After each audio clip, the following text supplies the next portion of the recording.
Welcome once again, my fellow manipulators of digital fate. I'm Richie, this is Capricorn. Today we have another deck tech from Wonders of the First. This one's pretty cool. This is the Heliosynth pre-constructed deck. It's called Synthetic Steel.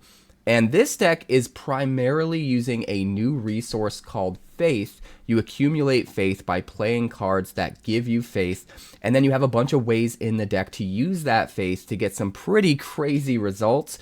It also hinges on a lot of interesting item support, really cool item synergies. Heliosynth is sort of known for that, so a lot of cool stuff going on in this deck. I can't wait to break it down for you and get to the gameplay, because the gameplay is pretty nuts.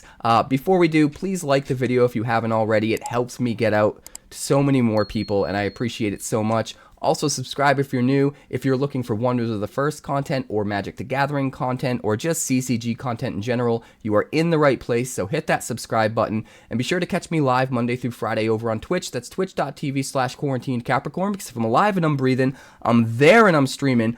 Also, you'll notice that the deck tech portion of this video was filmed using Cardio. We have a Cardio website now where you can go there and use the card database for Wonders of the First, build your own decks in the client. It's absolutely nuts and awesome, so I challenge all of you guys to go make your own decks and then post the links in the comments below so that I can check them out, because I'm really curious what everybody's trying to brew in preparation for the product launch. But with all of that out of the way, let's break down this deck. So this is Synthetic Steel. This is the pre-constructed deck for the Heliosynth Orbital, and the entire deck is built around the concept of a new mechanic called Faith.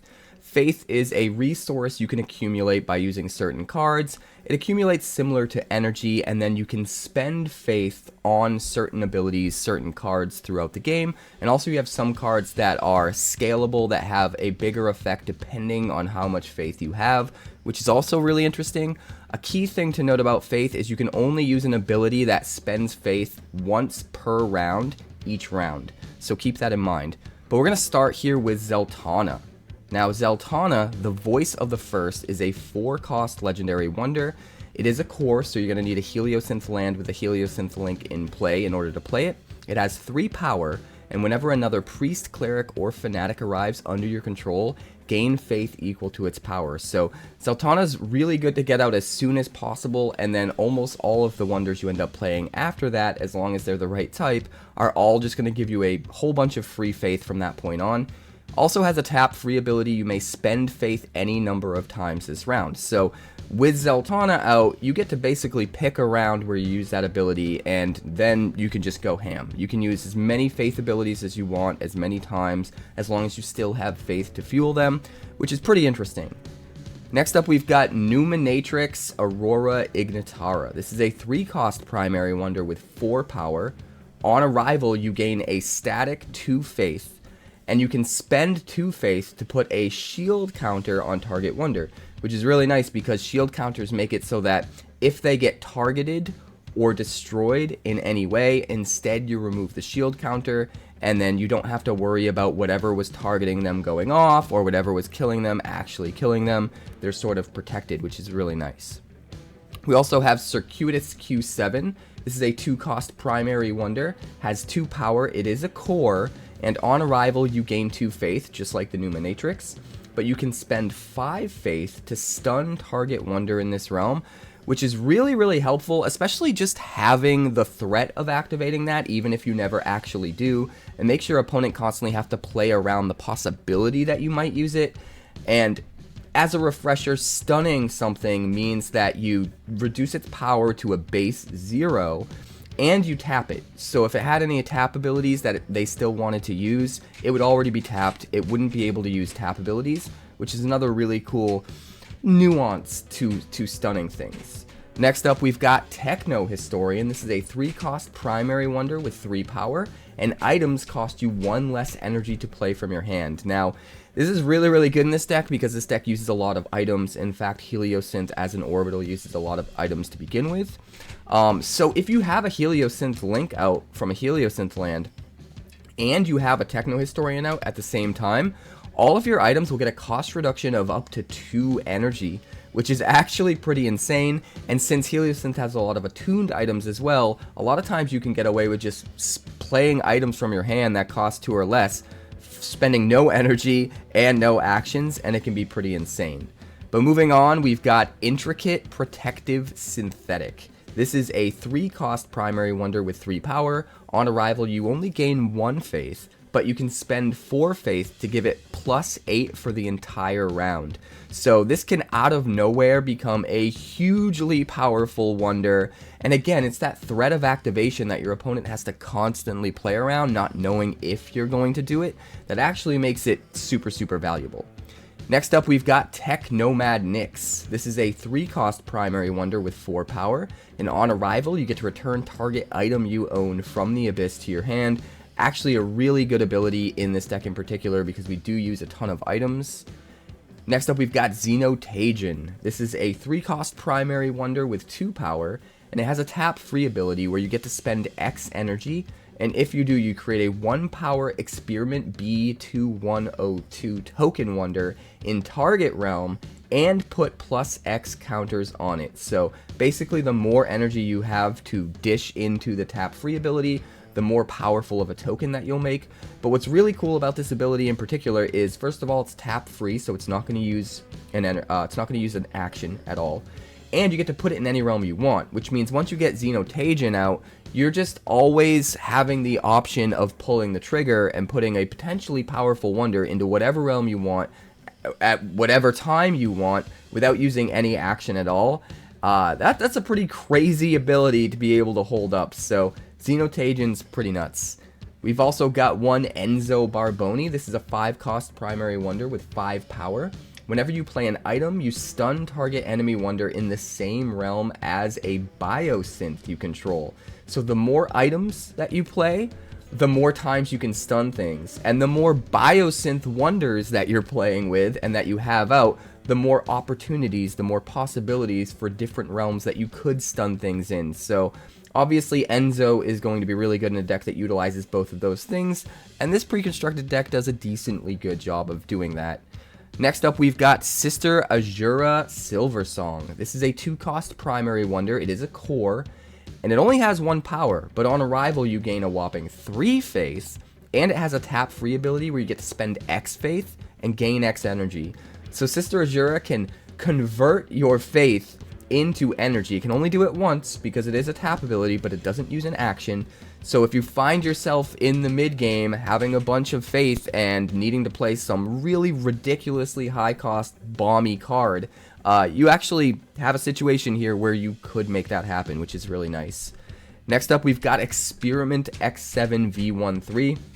This is one of my favorites.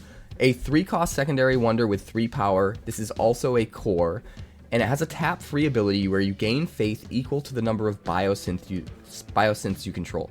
So the more biosynths you get down, which Heliosynth has a lot of those, the more faith you could gain off this tap-free ability, which won't use an action because it's tap-free. But what really makes this card nuts is it gets +1 for each faith you have. And this plays into what I was talking about earlier, about just holding up a threat of activation of using faith, not necessarily actually using the faith, because if you get a bunch of faith, this guy's going to get super huge. And then all of those things that could spend faith are things that your opponent has to navigate around, but you don't necessarily need to spend the faith. You could keep it all, keep this guy huge, and yet they still have to think out every possible permutation of every way you could spend your faith to stop everything that they're trying to do in all these other realms, and it gets way too much for them to keep track of and gets really crazy. All the while, you just have a giant Experiment X7 just laying waste and absolutely locking down one of the realms and making it almost impossible for your opponent to take the stone there, and I kinda just love that. We also have one copy of Reverence Engineer, which is a 4-cost primary wonder with 4 power. This is also a core card, and at the end of each round, if an opponent's card didn't arrive in this realm this round, you gain 2 faith. So they have to play something to whatever realm the Reverence Engineer is in every single round, or you gain extra free faith every single round, which is nice. Because if you play the Reverence Engineer in a realm that you already know they can't do anything about, that they're not going to have any possibility, or in a realm that you've already kind of given up on, and they don't want to play things there and waste it, they want to play things in other places, you can kind of force them to have to commit resources to a realm that doesn't matter, and then you can start trying to take over all the other realms, and it can be really nice.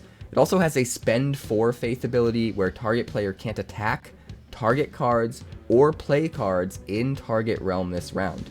So not only do you make it so that they kinda have to play things to whatever realm he's in, you can make it so they can't affect one of the other realms that he isn't in. It's just kind of a war on two fronts. You can really lock down board states depending on what your opponent's trying to do with this one simple card, and it can be pretty nuts. We've also got one 𝐿, which I kind of love. This is a 3-cost secondary wonder. It is a core, and it's only 3 power, but opponent spells cost 3 more to play. This is especially diabolical if you're up against a certain deck that uses a lot of spells in particular, stuff that kills your wonders, things like that. You can just make it so it's so inefficient for them to cast any spells. You make it super hard. Make it so that if they want to cast a spell, maybe they can't even play a wonder, and maybe they can't even start taking stones because of that. Can just really set them behind on tempo if you're up against the right decks.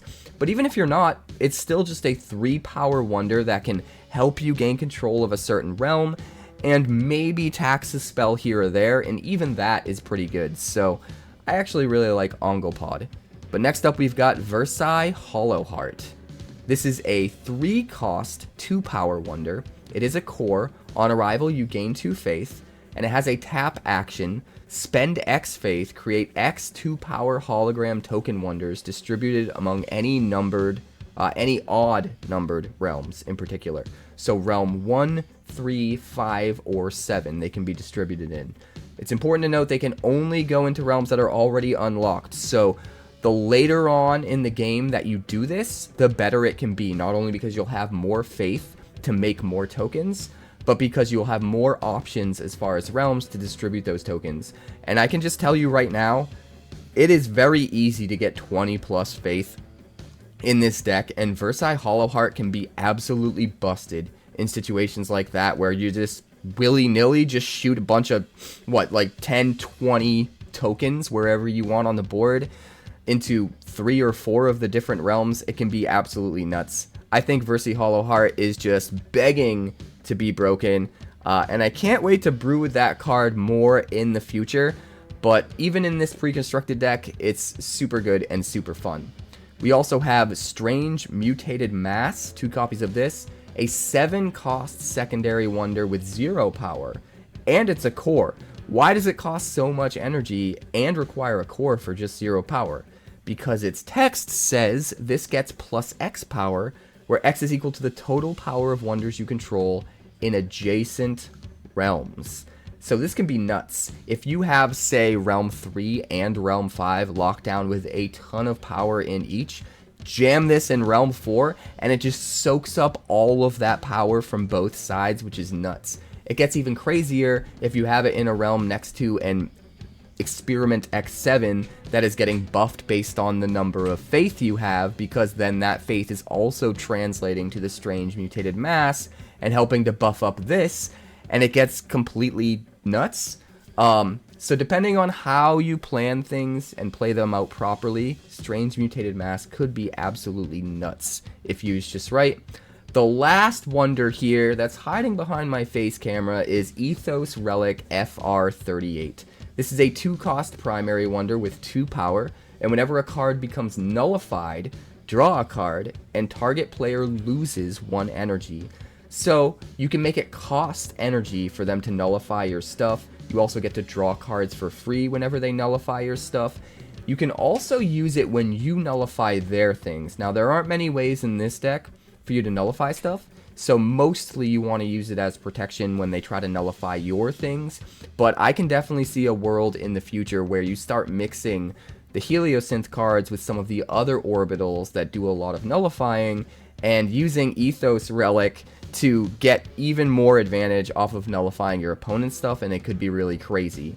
That being said, we don't just have wonders in this deck, we have a ton of items. Let's talk about the items.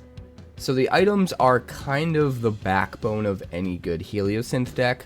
Starting here, we have Scorpion's Edge. Now, Scorpion's Edge is a 2-cost secondary item. Equipped Wonder gets +2 power, and at the end of round, you may return it to your hand.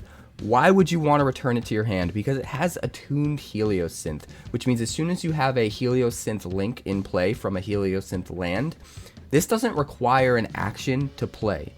Which means if you keep returning it to your hand at the end of round, you can play it without using an action every single round. You can trigger things that trigger off of playing items, or you can simply just move the Scorpion's Edge around to different wonders depending on where it's needed most each round, which can get pretty nuts. Now, you might think, well, it costs 2 energy, so it would still kind of be a waste of energy, but if you have your Heliosynth link down, it's only going to cost 1 energy, and there is a wonder that we already went over in this deck where if you have that wonder in play, it reduces your item costs by an additional 1 energy. So it is possible to play this out for 0 energy and 0 actions to give anything +2, and then just return it to your hand at end of round and do it again the next round and do it again the next round.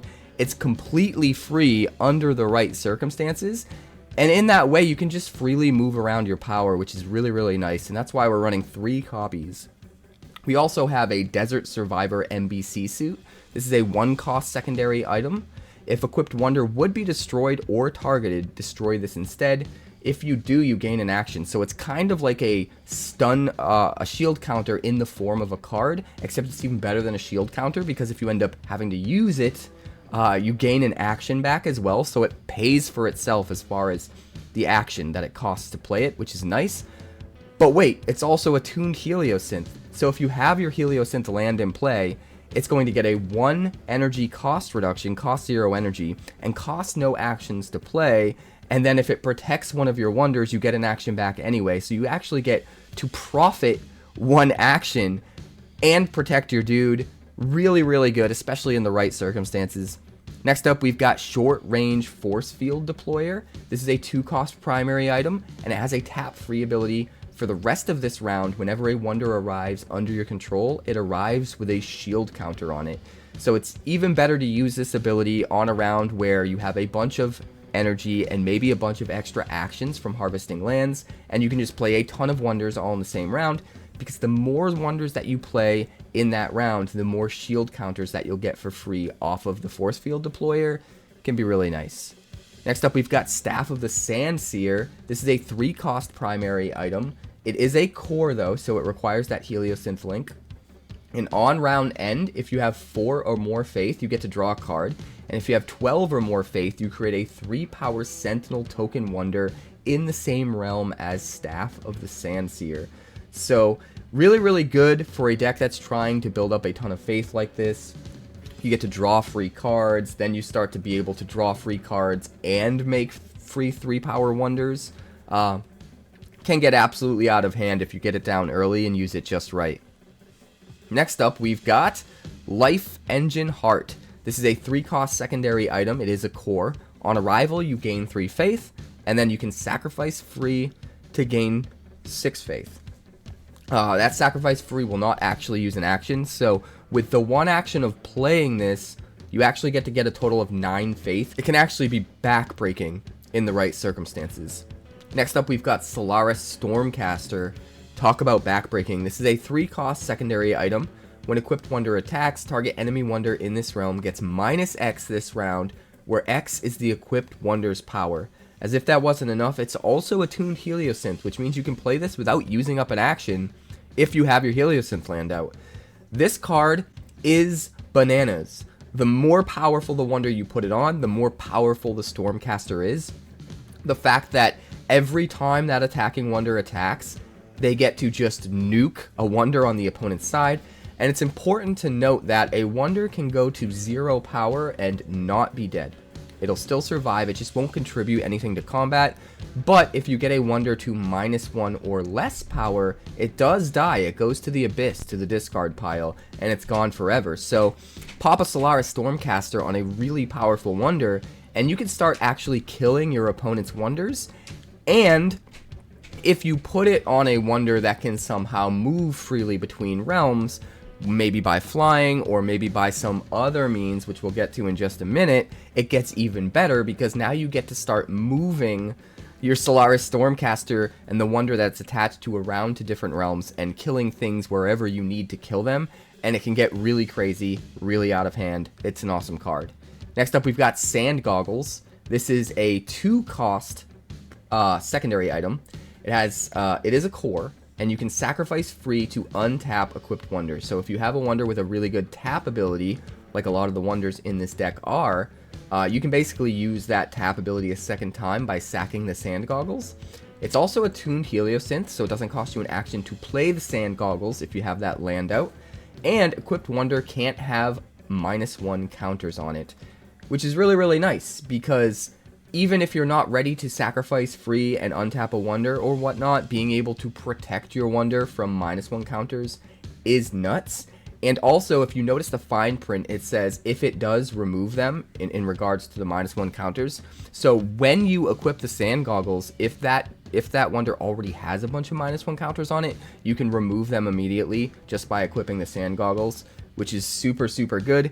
It's even better than preemptively trying to get in front of your opponent using -1 counters on your wonder, because they waste their actions potentially putting -1 counters on your wonder, and then you get rid of them anyway. So if you wait and you're patient and you use it just right, not only can you protect your wonder, but you can also kind of get them to waste actions on trying to put counters on your wonder that you know is eventually going to be irrelevant because they're going to get removed. So Sand Goggles can be really, really awesome.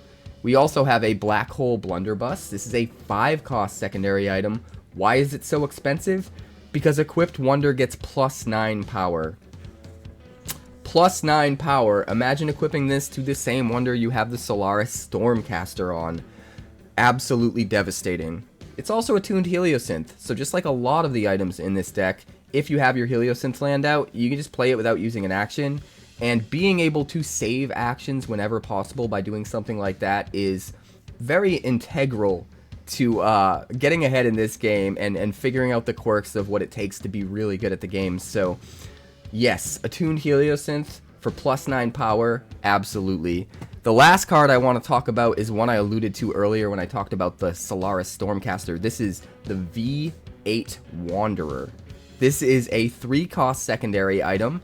It's a core, and on arrival, you get to move target wonder you control to any target realm. It doesn't matter where the V8 Wanderer is. It's basically just a teleportation, although it doesn't technically count as portaling if you've seen any of my past decks where we use portaling, because portaling makes something leave and then come back, right? It gets banished and then it comes back. So portaling can re-trigger like on arrival abilities and stuff like that. The V8 Wanderer doesn't do that, it just moves things. But being able to move whatever wonder, your best wonder that you want, to whatever realm you want where it's most needed is really, really good. And then what's even better about this is on round start, you may move any wonder you control to target realm without using an action. So the initial move requires the action because it requires an action to play the card, but then it just sits there for the rest of the game, and every single round at the start of the round, you get to move your best guy to whatever realm you want for free without using an action. You can even move it into the new realm that just unlocked, so you're ready to just attack in and take the stone right away as soon as you have your first action. It's pretty nuts, to be honest, especially when you start thinking about that Solaris Stormcaster and how you want to kill stuff. The V8 Wanderer being able to move your wonder around that has the Stormcaster equipped, so you can use it in whatever realm you need to get rid of whatever problematic wonder on the opponent's side they have, instead of the Stormcaster being stuck in a singular realm, can be absolutely nuts.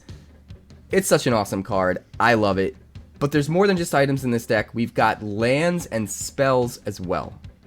So the lands in this deck are pretty run-of-the-mill. First off, we have Biocircuit Plant. This is a 0-cost secondary land. Whenever you play a third Heliosynth land, you get to untap it. It gives you a Heliosynth link and reduces the cost of all your Heliosynth spells and cards by 1 energy. And you can also harvest it to gain an action. So the key is you want to try and get a Biocircuit Plant or 2 down as early as possible. And then when you're ready to play your third Heliosynth land, you want to make sure you're using your Biocircuit Plants to gain actions by harvesting them, tapping them to gain those actions. because then when you play that third Heliosynth land, you'll get to untap them, and it's basically like you're getting those actions for free. We also have 3 copies of Synapse Ridge, which is another Heliosynth link. You can harvest it to gain an action just like all lands, and on harvest you reveal the top card of your deck. If it's Heliosynth, you draw it, otherwise bury it. Now, in this deck, every card is Heliosynth, so you'll always draw it, but if you're making a custom deck with multiple orbitals in the future, that might not always be the case, so the more Heliosynth you have in your deck, the better Synapse Ridge will be. We've also got 3 copies of Tau Mecha Outskirts.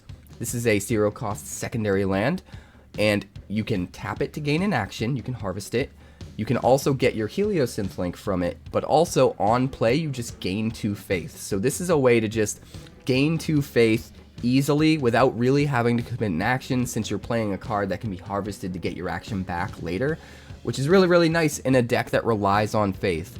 The last land here is Gearhart Enclave Inner. We have 3 of these as well. A 0-cost secondary land, gives you that Heliosynth link, can be harvested to gain an action, and also has Kingdom 2, which means it only this ability only turns on if you have 2 or more lands in play already. And if you do, when you play an item in this realm, you may put a shield counter on target wonder in this realm. So it's kind of a free way to turn on this ability to dish out shield counters into a very specific realm that the Gearhart Enclave Inner is in, which can be really, really nice, especially since it's sort of free gravy. But there are also a couple spells. Let's check those out. So the last 2 cards in the deck are Static Shock and Sirocco Blast, 2 copies of each. Static Shock is a 1-cost secondary spell, and it makes it so that this round, whenever an enemy wonder attacks, it gets -2 until end of round. It's especially good to use as your very first action in a round, since the ability lingers for the entire round and counts for every single attack that your opponent makes. It's even better if you can kind of foresee which round they're going to try to harvest their lands on and get a bunch of extra actions on, so that you can get potentially even more value off the Static Shock. And then that last card there is Sirocco Blast, 4-cost secondary spell, and you just destroy target wonder that attacked this round. It doesn't have to be the last one that attacked, just any wonder at all that attacked at any point during the round. You can just kill straight up for 4 energy, 3 if you have a Heliosynth land out, and that can be absolutely backbreaking. You want to try to save the Sirocco Blast for later on in the game so that it can hit a really powerful wonder and you can get the most value out of it. But this card can be absolutely nuts if you use it just right.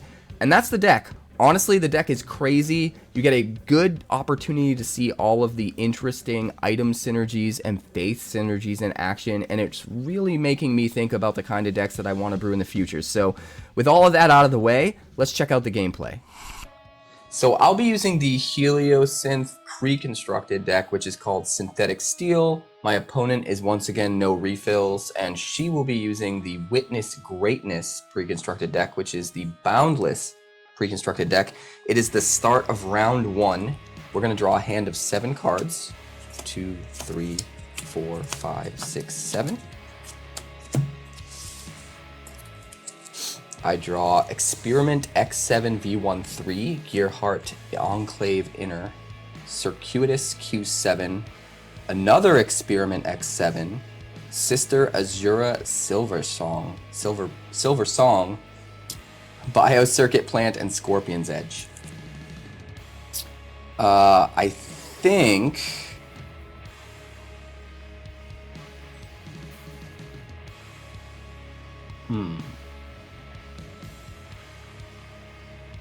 think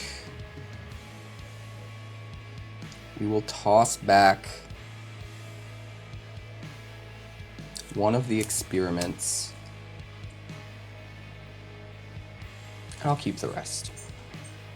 The rest look pretty good. So I'm going to mulligan 1 card. I can mulligan up to 3 and then redraw that number. Are you going to mulligan anything? No. Alright, so she's keeping her hand. I will redraw. I draw another Biocircuit Plant. Alright, so it's the beginning of round 1. The first realm is unlocked. The first stone is up for grabs. We draw our card for the round. I draw a Gearhart Enclave Inner. Wow, lots of lands. Lots of lands. I'm going to use my first action. I'll be on the go to play a Biocircuit Plant. It's a land that gives me a Heliosynth link. So all of my Heliosynth cards are going to cost 1 less energy. It also gives me a core for things that require core in Heliosynth. I can harvest it to gain an action, and when you play a third Heliosynth land, you may untap it, which is why I want to get it down early. And I will pass to you. I'll use my first action to play Celestium Heights. Celestium Heights. What does that do? You can harvest it to gain an action, and when you play a third boundless land, you untap. So it's basically the same as mine, but for boundless instead of Heliosynth. Alright. It's my turn. I'm going to use another action. Go down to 1. And my 1 energy go down to 0 to play... Where did you go? Where did you go?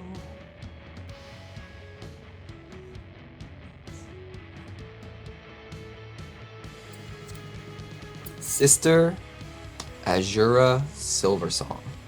She's only 1 power, costs 2 energy, but costs me only 1 because I have the Heliosynth link. On arrival, gain 3 faith, and then you tap free, spend X faith, gain X energy.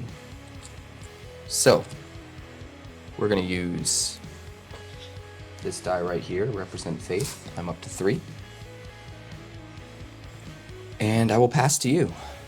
Okay, and we'll spend 1 action, 1 energy. Play Nazil Majoris. She's Ascend, so on round 7 she gets +4. Excellent. It's also worth noting about faith. You're only allowed to spend faith once during a round. There are some cards that let you spend it more than once a round. But by default, you can only use 1 thing that requires you to spend faith in a round. Alright. So my third action, I cannot attack and take that.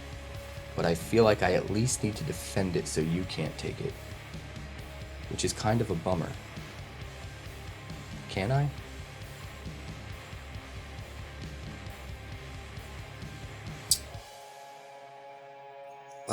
No. No, I can't.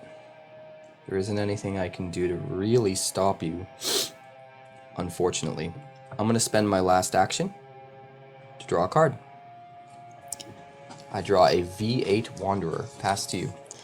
I will spend my last action to play an Eclipse Enclave. 2 lands. On harvest, you reveal the top card of your deck. I'm surprised you didn't take the stone. I will pass back to you. Good. Okay. It's the end of round 1. It's the beginning of round 2. The second realm is unlocked. The second stone is up for grabs. We are back up to 3 actions. And we each start with 2 energy because 2 realms are unlocked. Neither of us has any extra starting energy because neither of us control a stone. We draw a card for the round. I draw another Gearheart Enclave Inner. Good lord. All the lands ever. I feel like you must have felt last time. We are going to start by playing using 1 action. I'll be on the go since no one claimed a stone. To play a second Biocircuit Plant. Costs me 0 energy. And again, it has the ability that when I play a third Heliosynth land, I can untap it. Pass to you. Okay.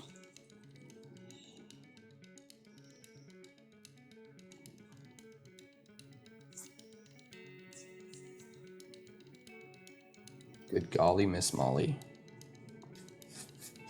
What is she going to do? Well, I will attack in realm 1. And so. Alright, you successfully attack in realm 1. Take the stone. I have to do something.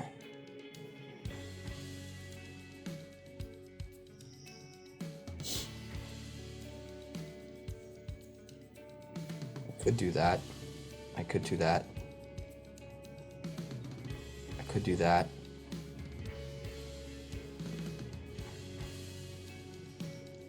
I think I'm going to do this.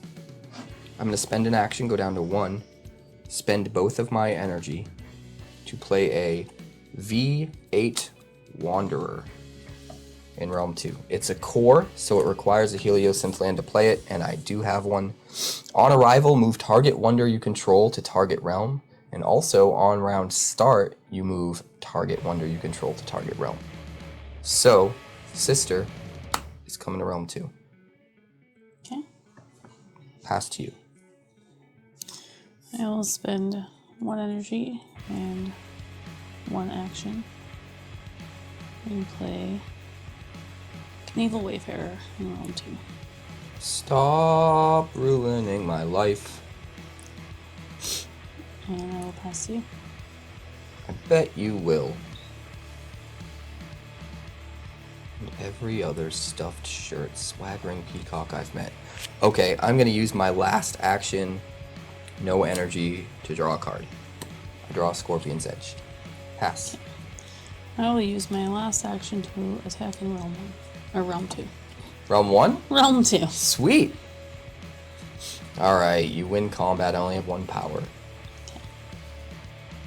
Take the stone. And are you going to fly to Realm 1, or are you going to stay there? I'm gonna chill. Okay. Well, I got nothing, so I pass back to you. I'll pass back to you. Okay, that's the end of round 2. You've got a heck of a lead.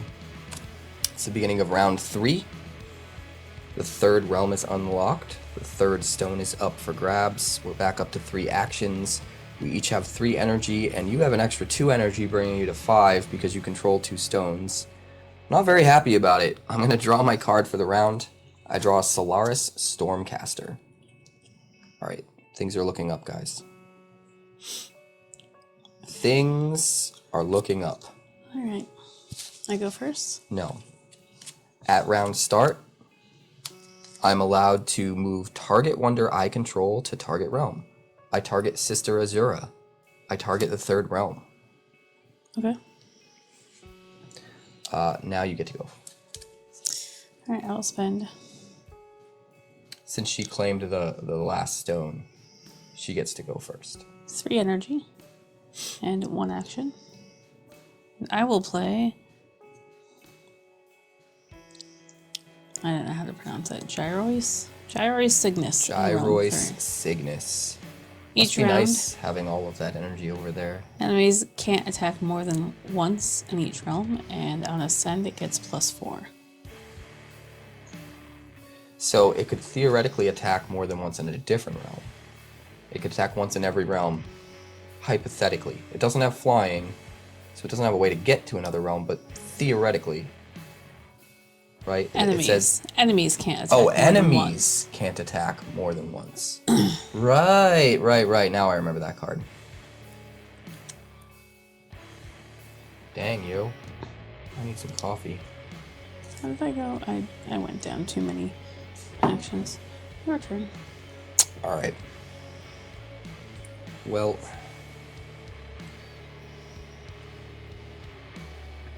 I need 3 power, and I need it bad.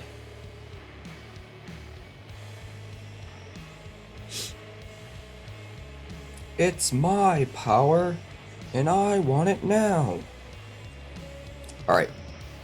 I'm going to spend 2 energy, go down to 1, and 1 action, go down to 2, to play an Experiment X7 V13. It's a 3-cost wonder. It's a core. Only costs me 2 energy because I do have a link. It's got 3 power. I'm going to play it into round 3. It has a tap-free ability, gain faith equal to the number of biosynths you control, and it gets +1 for each faith you have. So, since I do have 3 faith still lingering, this is a 6 power right now. And I pass to you.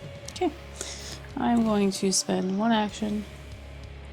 Oh no, I'm going to spend no actions. I'm going to spend 1 energy. I'm going to spend 0 actions. I'm going to spend 1 energy, and I'm going to play Lunar Empowerment.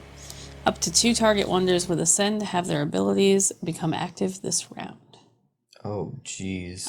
It's a tuned boundless, so if you control a boundless land, you don't spend an action when you play it. So you still have 2 actions left. Yes, and these are now, this is an 8, and she is a 6. Gyrois and, is it Nesula? Yeah. Nesula. She's a 6 and he's an 8. That's, difficult. I'll pass back to you. That is difficult. There has to be a thing I can do.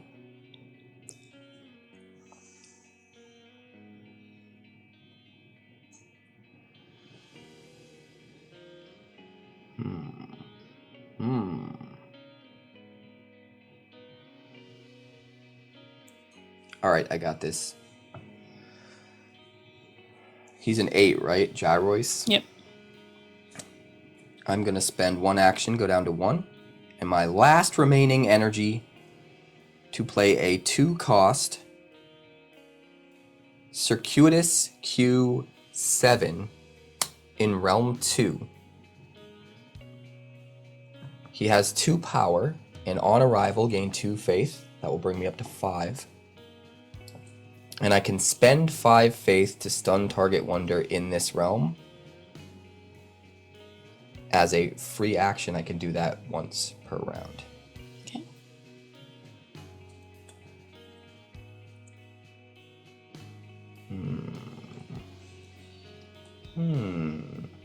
So I pass back to you. Experiment X7 is now an 8 power because of my faith. Okay. Puts me at a total of 9 in Realm 3. And she has 8 because of her Ascended Gyrois.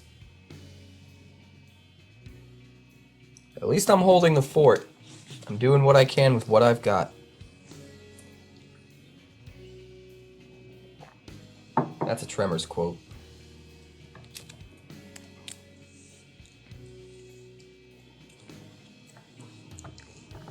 Good old Eclipse Enclave over there. I see you.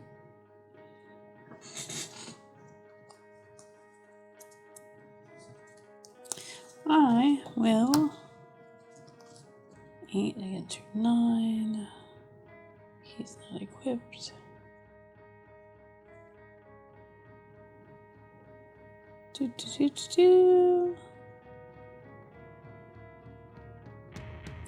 I'll draw a card.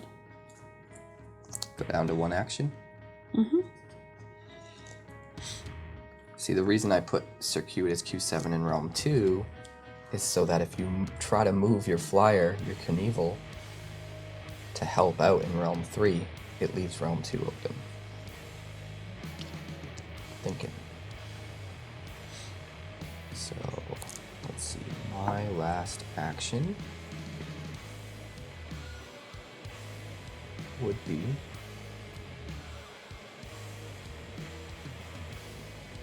I guess it's just attack in Realm 3, right? Sure. With 9 power, I win combat and claim the stone. And that uses up my last action. Pass back. Okay. I will spend my last energy. My last action. I will play Starhorn Capra in Realm 3. What does that tap free ability do again? Remove all counters from target player's cards in target realm. How dare you play a Capra? That's so rude. I'm gonna tap my Bio Circuit plant to gain an action. I will harvest it. Pass to you. I will tap my Eclipse Enclave to gain an action and draw a card. Oh look, it's boundless. You're rude.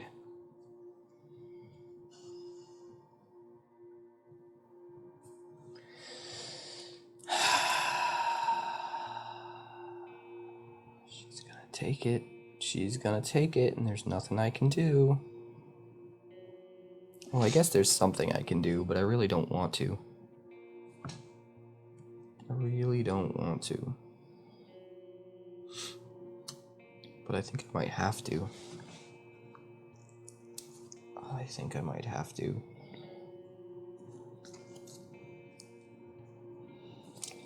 Yeah, I'm gonna have to. I can't get that far behind. I'm going to tap free my experiment X7 to gain faith equal to the number of biosynths I control. He is himself a biosynth, and Sister Azura, Silver Song, is also a biosynth, so 2. So I will go up to a total of 7. 7 faith. And now I have 11 power. Okay. In realm 3. Okay. And that was a tap free. Okay. Pass back to you. I will tap my Celestium Heights. Gaining another action. Gain an action. Okay. I mean, can't do a whole lot else. I'm going to use that one action I gained, which was basically just used to stall you. And I'm just going to draw a card. I draw a Techno-Historian. So you have 11 here? Yes. Okay. I will attack in Realm 2 with my Knievel Wayfarer for 1 action. Of course you And will. he is flying, so I'll move him to Realm 3. Yep, that's the thing you can do. And now I have 12 in Realm 3. I will attack in Realm 3.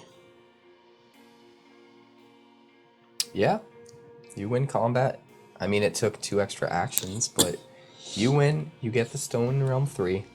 Okay. And is Knievel flying back after combat? I mean, either way, there's going to be No, he'll one stay that's where he is. exposed. He is going to stay. All right. That'll be it then, for me at least. Pass back to you. I'm all set. All right, it's the end of round 3. It's the beginning of round 4. The 4th realm is unlocked. The 4th stone is up for grabs. We go back up to 3 actions. I start with a whopping 4 energy because 4 realms are unlocked. She has 7 because 4 realms are unlocked and she controls all 3 of the first 3 stones. Yay! At the start of the round, I am going to move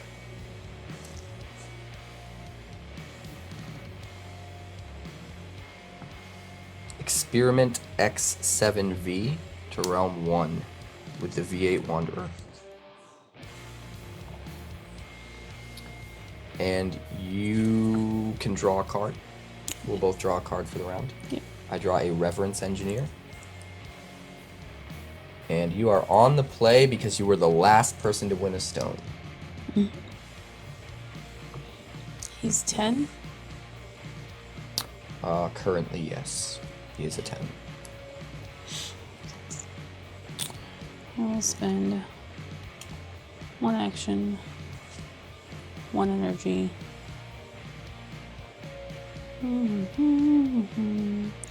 I'll play Quadratous Skeleton in Realm 1. He's a big boy. He is a big boy. 5, so you have a total of, what, 11 there? 5 and 8, 9, 10. I thought she was a 6. Oh yeah, 5 and 6, 11. Yeah, Gyrois was an 8. It's enough to hold me off. For now, at least. Pass to you.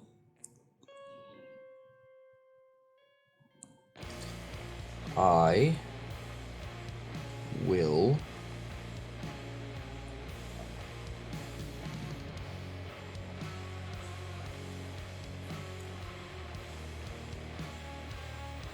spend 2 energy, go down to 2, and 1 action, go down to 2, to play a 3-cost Techno-Historian in Realm 4. It has 3 power, and item costs cost 1 less energy to play from your hand.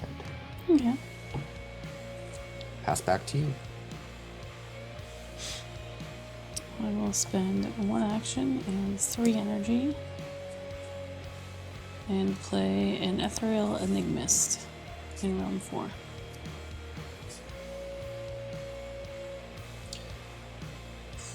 Oh, Enigmist. That's a 7 power. That's nasty. Mm-hmm. I am not happy. We are gonna go with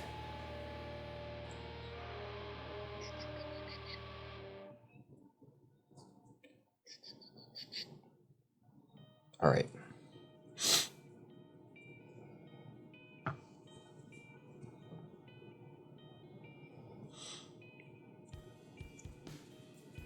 I'm gonna tap my bio circuit plant to gain an action, go up to 3.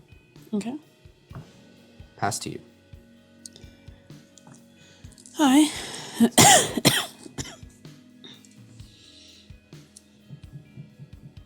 It's probably not really all that good.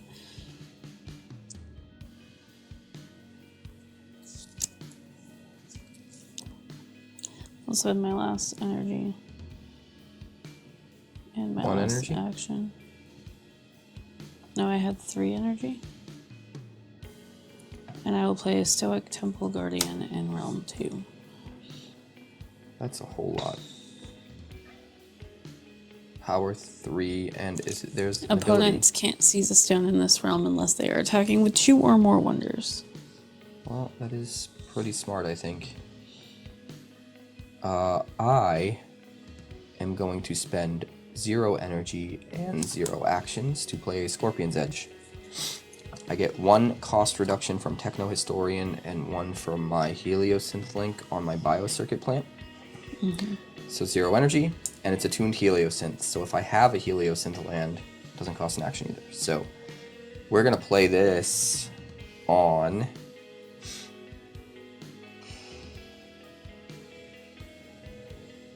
guess we'll play it on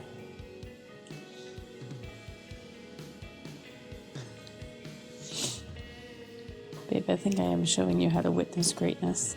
I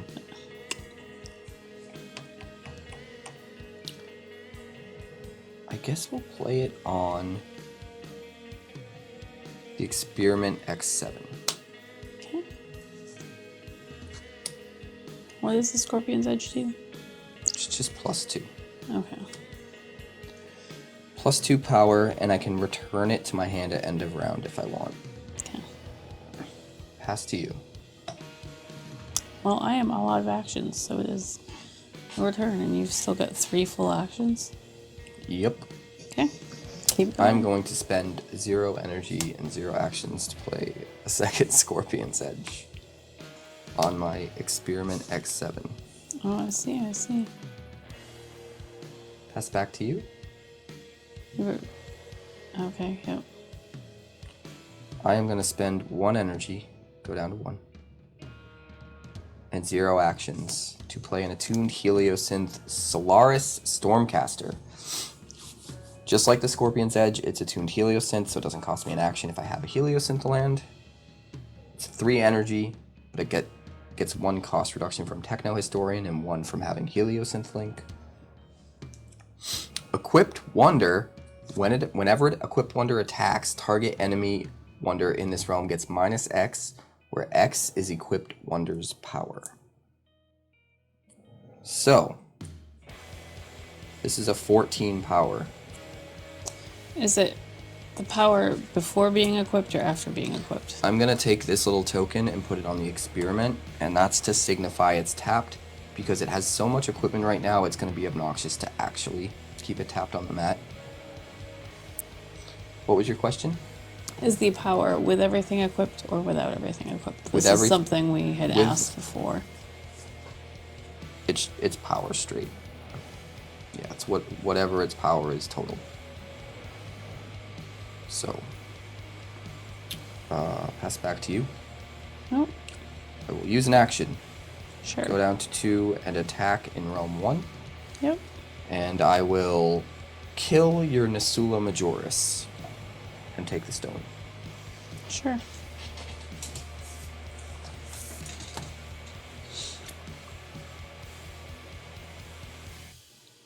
Man, that's a lot of stuff. I have 2 actions left. One of those is going to be to play a Gearheart Enclave Inner into Realm 3.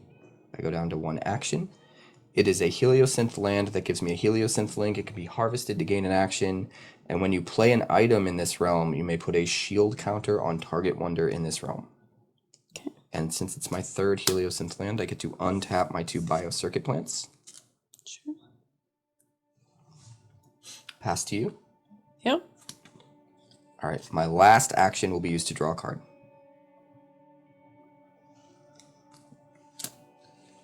And that's it. I draw a Tau Mecha Outskirts. Pass to you. All right. Set. It's the end of round 4. The beginning of round 5. 5th realm is unlocked. The 5th stone is up for grabs. We go back up to 3 actions. We each start with 5 energy. I get an extra 1 from controlling the first stone. So I'm at 6. She has an extra 2 from controlling stone 2 and 3. So she's up to 7. We draw a card for the round. I draw a Sirocco Blast. Sirocco Blast. Also at the beginning of round, because I have the V8 Wanderer out, I get to move a wonder from any realm to any realm. I'm going to move my Experiment X7 over to... We'll do realm 4. And again, this little counter signifies that it's actually tapped, even though I'm not keeping it tapped. Just for organization's sake. I was the last person to claim a stone, so I will go first. I'm going to attack in realm 4. Sure. And kill your Ethereal Enigmist and claim a stone. I go down to 2 actions, and I pass to you. Okay, I'm gonna play land. Eclipse Enclave? Yep. And what does that one do? Just harvest, reveal a top card. If it's boundless, draw it. But it untaps my Celestial Mites. Ah, gotcha. Alright, I am going to use an action, go down to 1. And I'm going to spend 3 energy, go down to 3. I'm going to play a Reverence Engineer in Realm 5. It's a core. It costs 4, but costs me only 3 because I have the link. 4 power. At the end of each round, if an opponent's card didn't arrive in this realm this round, you gain 2 faith. You can also spend 4 faith. Target player can't attack target cards or play cards in target realm this round. Target player can't attack target cards or play cards into target realm this round. Pass to you. Spend 2 energy and play a Quadratusk Etherfil. Quadratusk Etherfant. Well, that has more power than my engineer. Your turn.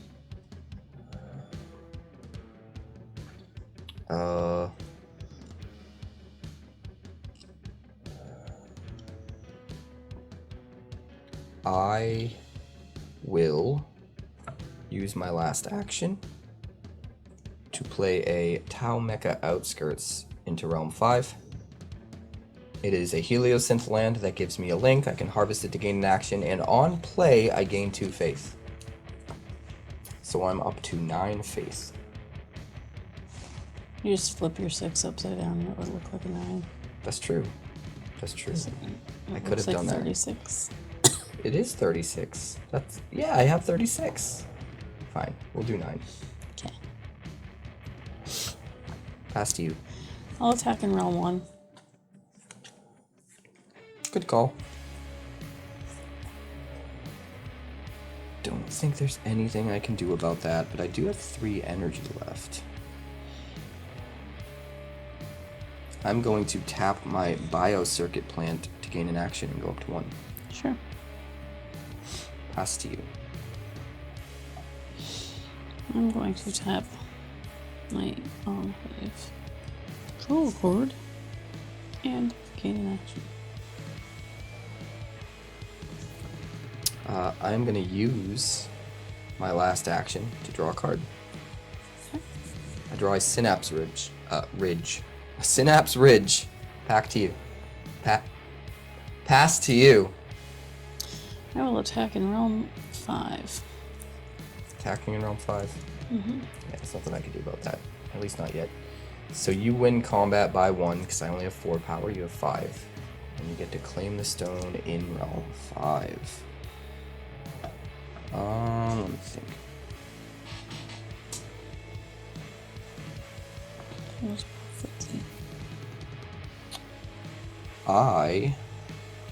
What do I do?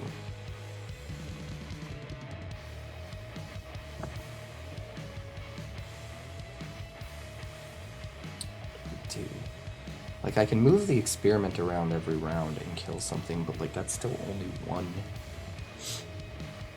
That's still only one thing.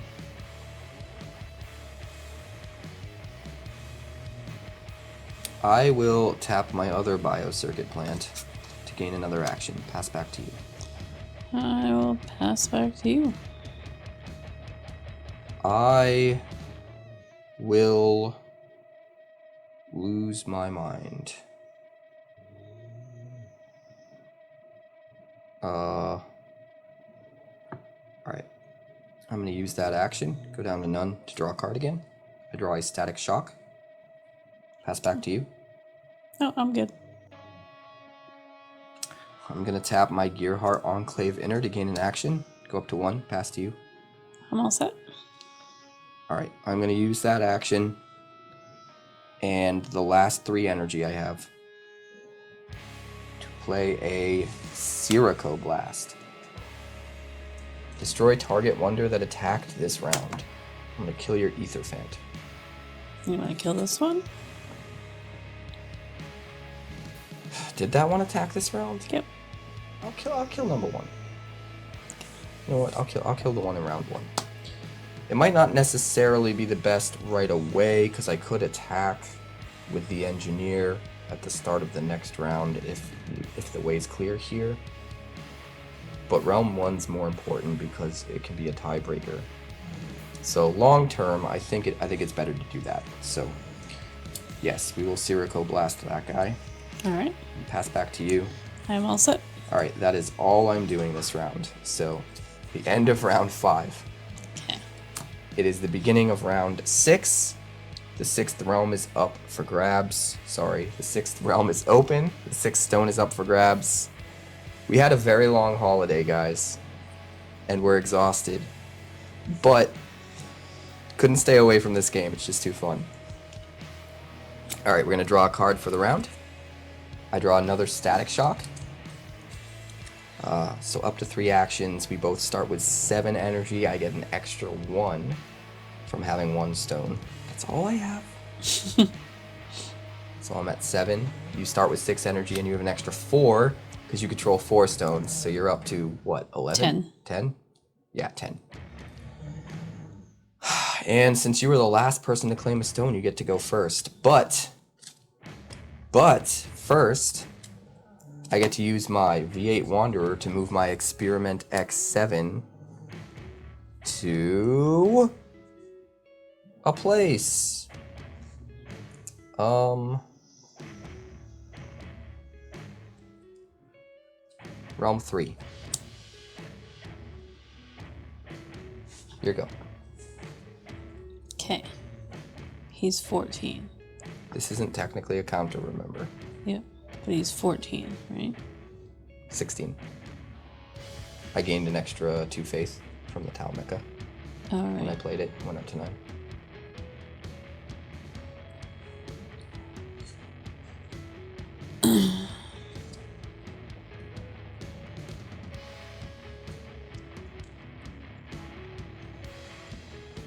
Evacuate! Evacuate! Realm 3 is in peril. I'm okay. It's perilous. So It's dangerous he's business getting going out your door. +1, but it's not a counter, right? It's just +1. From each faith, you mean? Yeah. Yeah, so if you had something that nullifies, it would remove all that text and all that power would go away. If you have something that removes counters, it wouldn't do anything. Seems pretty stupid. Pretty sus. Like, he has his counter on, but that's only to signify that he's been tapped. It's not technically supposed to be No, dead. I know. I'm just because it says it gains +1/4, which would be like a counter, but it's not a counter. I think it should be. Counters exists for you to remember a number that you can't add up by reading a card. So, since this one, you can read it and know exactly how much it should be at any given time by just doing math, it doesn't need the counter. But if you were to play a spell, Remind me what banishing is. it gets completely removed from the game. Okay. It doesn't even go to the discard pile. It's just gone. You can't interact with it. It's not in the abyss. It ceases to exist.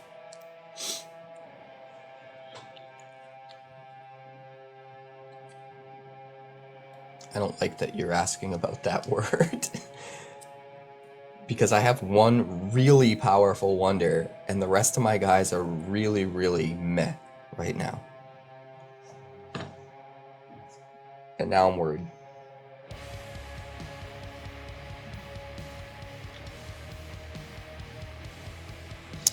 I'm gonna spend 1 energy and play a _Quadratusk 𝐿𝐹. 𝐿𝐴𝑑𝑟𝑎𝑡USK Aetherphant in Realm 4. Man, you're really going for it, huh? Pass to you. Well,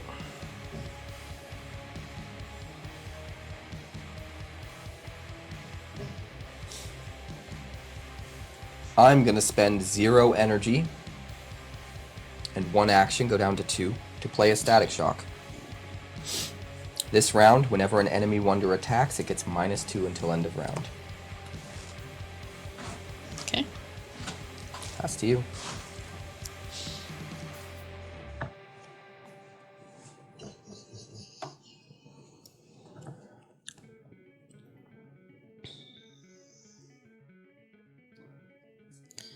Spend 6 energy and an action and play a Pastel Bloom Drake in Realm 1. Oh, dang. That is flying, right? Yep. And what's the extra ability? If this would be banished, put it into a target realm instead. Oh boy. Oh boy. Well, so much for that idea.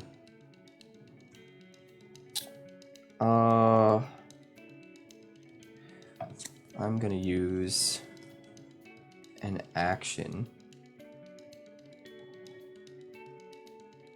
to play Synapse Ridge into Realm 4. It's a Heliosynth land with a Heliosynth link, and on harvest I reveal the top card of my deck. If it's Heliosynth, draw it, otherwise bury it. Pass to you. I'm going to use my last energies and my last action and play an Ethereal Enigmist in Realm 4. Interesting. Really coming for that stone, huh? Do you have any lands that are untapped? 1. Of course you do. Of course you do.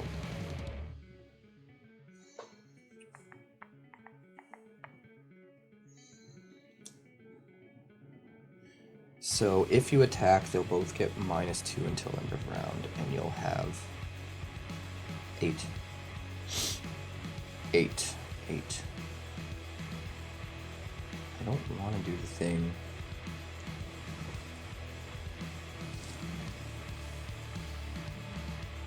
Don't want to do the thing.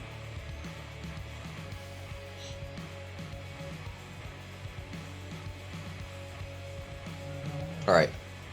I know what I'm doing. Okay. Spending my last action, I'm going to attack in Realm 3. Sure. So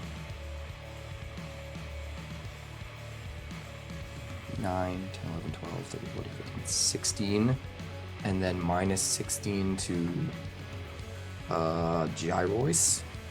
So I'll kill him. He goes into the abyss. Sure. And so it'll be a total of 17 power against your 4. Mm-hmm. So I will claim the stone in Realm 3. Okay. And that's my last action. Pass to you. I'm all set. Alright, I am going to tap a Synapse Ridge to gain an action. Sure.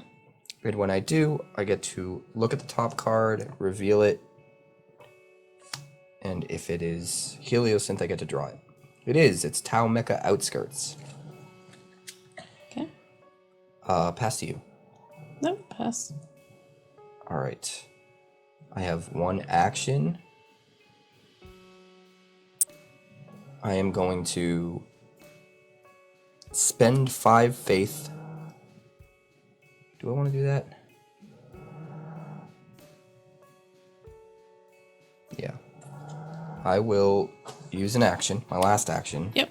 Spend 5 faith, go down to 4 Sure. to stun your Temple Guardian. Okay. So it goes to 0 power and doesn't have a text box for the rest of the round. Stunning it makes that. I thought it only got rid of special Oh, you're right. It abilities. just taps it. It just taps it. Yeah. I knew it did something else. I forgot. It taps it. It's not that it nullifies it. Yeah. Okay, you know what? I'm gonna take that back then. I'm not gonna spend any faith. I mean, I think it was a good move. You should. You should spend the faith and tap it. That would have been a free action too if I had done it, so it wouldn't have taken my action. But I do have one action left. I will... Dude, I don't even know what to do. Your board is nuts. Your board is so crazy. I have 7 energy. I got nothing!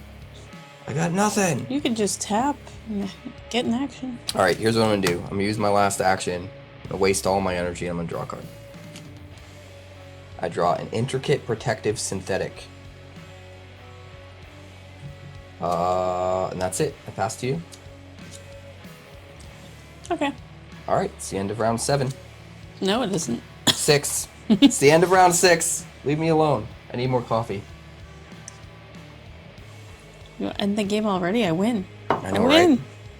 Alright, it's the start of round 7. 7th realm is unlocked. The 7th stone is up for grabs. We go back up to 3 actions. We each start with 7 energy. I get an extra 2, so I start at 9 because of the 2 stones I control. I'll take it. I worked hard to get those 2. You have 3 stones, so you'll start with an extra 3 and you'll be at 10. Draw a card for the round. I draw a Synapse Ridge. Man, this deck just really wants me to play lands. Patria would be eating this up right now. At the start of the round, I get to move a guy with my Wanderer. With my Wanderer.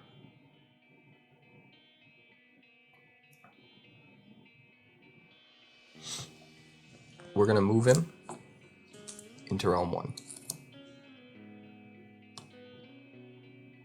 And again, he still has that little counter on him to signify that he's tapped.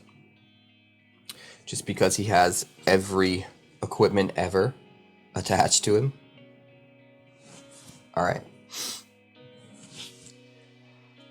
Were you the last person to win a stone, or was it me? It was you. Yeah, I got the third one, right? Yeah.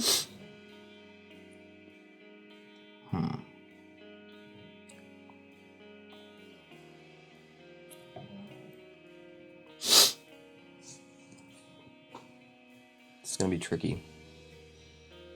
But I know what I'm doing. Here we go. Okay.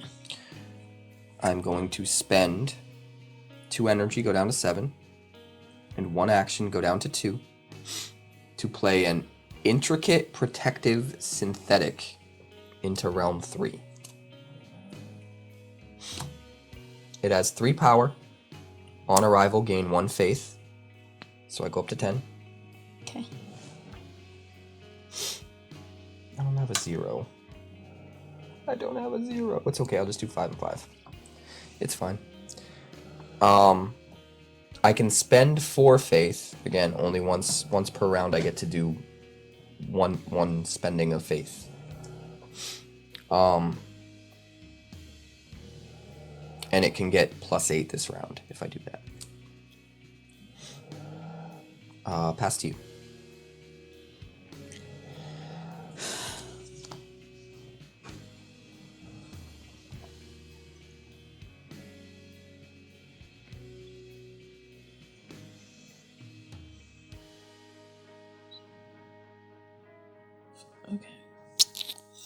Okay.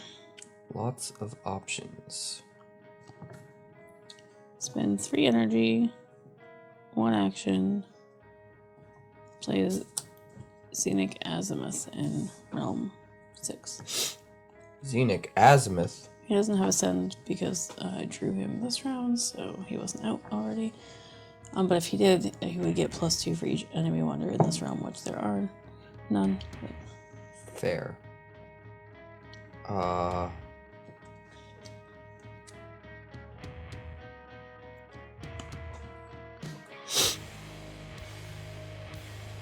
I am going to spend 4 faith, go down to 6. As a free action,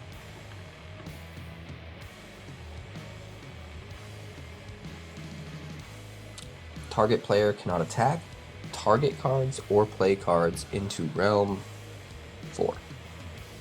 Okay. So you can't attack, play things there, or target things there. Okay.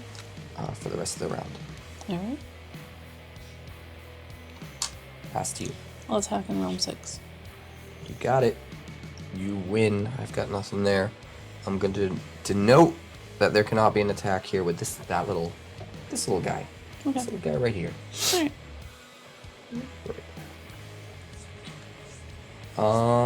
Alright. What do I do? I will go down to 1 action. I will attack in realm 1. With 13 power and do -13 to kill it. And I will take the stone. Sure. Dragon is toast. We are tied, and I have the tiebreaker. Pass back to you. I will spend 2 energy and 1 action to play 𝐼𝐻𝒄𝒌 in realm 7. 𝐼𝐻𝒄𝒌. At the beginning of each odd-numbered round... Oh, she gets spells back, right? Yeah. I didn't have any spells worth using because I didn't have any other Right. Ascend people. So. I mean, she's just important as a wonder right now. That's actually way better. I've had her in my hand for a while, but then I was like, I didn't pull any more Ascend people, so it was not worth playing her earlier. It's actually way better than you realize. Pass to you. I need to take something. I'm not sure what to do, to be honest.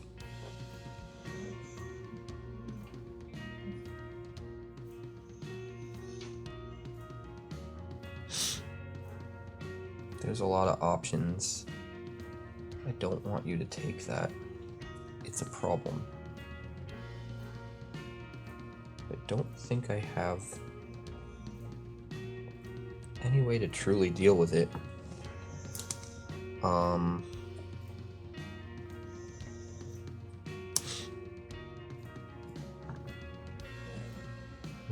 might have overcommitted to some of my realms. But we're gonna have to play it by ear. I'm gonna use my last action to play a Synapse Ridge in Realm 6. Pass back to you. I'm gonna tap to gain an action. The Synapse Ridge, on harvest, I get to reveal the top card. If it's Heliosynth, draw it. Pass to you. Pass back. Alright, I'm going to tap the Synapse Ridge to gain an action, go up to 1, and I will reveal the top card. It is Ethos Relic FR38, which is Heliosynth, so I will draw it. I will attack in Realm 7 for my last action. You got it. And now I will sit here while you add actions and play. I mean, it's looking a little bit rough. I definitely made a couple play mistakes in hindsight that I'm noticing. I should have been returning the Scorpion's Edge to my hand and maybe dishing them out on some other wonders that are close to being able to beat your power, but aren't quite there, so that I have chances to take things in other realms. Yeah, that guy with the faith alone is big enough to...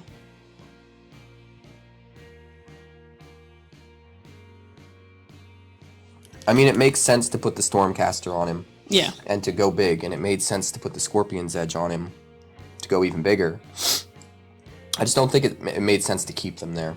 Yeah. I think once I got a foothold with him, I should have been splitting up that power again.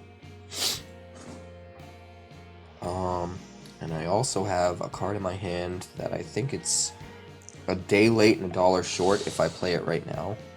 Yeah. It's not over, though. It's not over. It's just... it's going to be tricky. Alright. I'm going to spend my last action to draw a card. Alright. I draw a Staff of the Sandseer. On round end, if you have 4 or more faith, draw a card. If you have 12 or more faith, create a 3-power Sentinel Token Wonder. Wish I had that earlier. Maybe I wouldn't have spent it. Jeez Louise. Alright, pass to you. All set, pass back. I will tap my Tau Mecha Outskirts to gain an action. Alright. Pass. Pass. I will use my action to play a Tau Mecha Outskirts. Pass. Gain 2 faith, go up to 8. Sure. Which would be, here, we'll go 4 and 4. Now I will tap my Tau Mecha Outskirts to gain an action. Pass.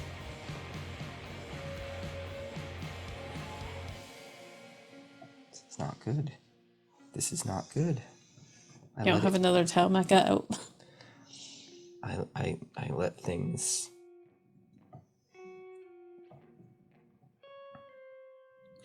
How did I let things come to this?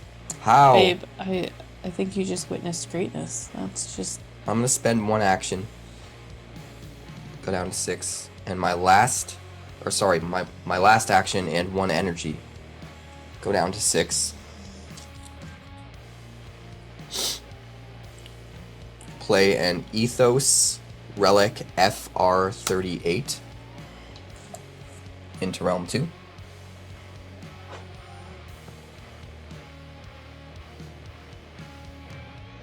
It's 2 power. Whenever a card becomes nullified, draw a card and target player loses 1 energy. But what's important is it gives me 4 power in Realm 2 and 2 different wonders, so I can actually attack even though you have the Stoic Temple Guardian there with its ability that prevents me from attacking with just 1 wonder. So I actually have what I need to win. The problem is I wasted an action somewhere along the way, and I don't have a last action left to actually attack with.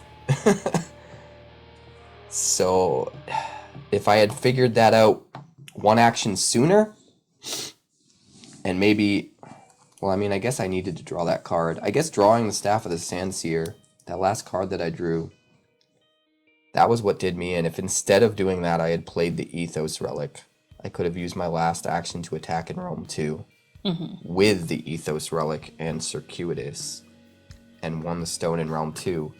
And then, barring something crazy from you, I think that I would have maybe won. But I'm a dummy, and I didn't see it, and I was trying to draw to find more answers, so it didn't happen. I also should have gotten in front of your Realm 6 and Realm 7 plays before they happened, and I was too slow there. I was too distracted by other things. I knew going into the realm, your game plan was going to be to get Realm 1. I was like, if he gets Realm 1, we end up tied and I lose. My other mistake was I had a second Static Shock in my hand, and that should have been the very first thing I did in round 7, but I kept getting distracted. I kept procrastinating it. I was like, well, I should do it as soon as possible, but I need to do this first. Well, I should do it as soon as possible, but I really need to do this next. And then by the time my third action was there, I was like, well, now it's too late. She attacked. She won stone. Static Shock is useless. Like, Yeah. I missed my window.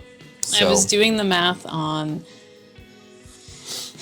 if you came here playing this card, and being able to attack with both of them, or trying to attack and fly him, and I'm like, well, that's not worth it because it would take too many to get him over to here to take this. So I was like, okay, he's coming for this guy's going away.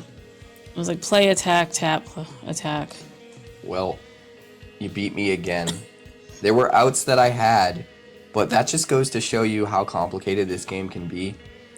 And it really does come down to very careful decision making and really trying to see multiple turns ahead and set yourself up.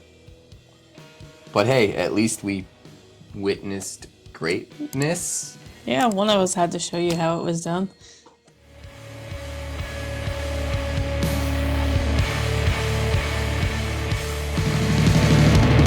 Thanks so much for checking out my channel. I'd like to give a huge shout out to all of my patrons over at Patreon. Without you guys, this channel would not be possible, so honestly, thank you from the bottom of my heart for all of your contributions.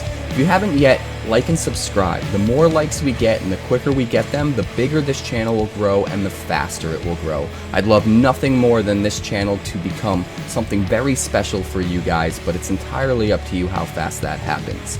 Also, if you'd like more deck techs, that's somewhere over there. And if you'd like to see what else the channel's been up to lately, that's somewhere up that way. Also, subscribe, circle below, do all the things.